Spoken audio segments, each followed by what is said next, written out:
2012 Tucson 2.4 liter, or Hyundai Tucson, whatever you like to call it.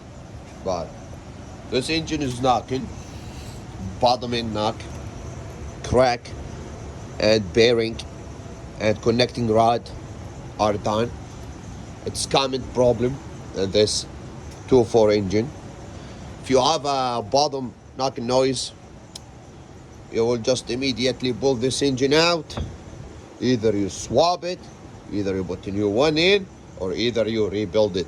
We're going to rebuild this engine, and in the next video we will show you how it's done, and we'll show you after we finish the vehicle and after we start it up.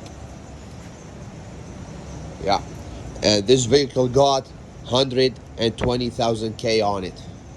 That's it. Thanks for watching, guys. Have a good one.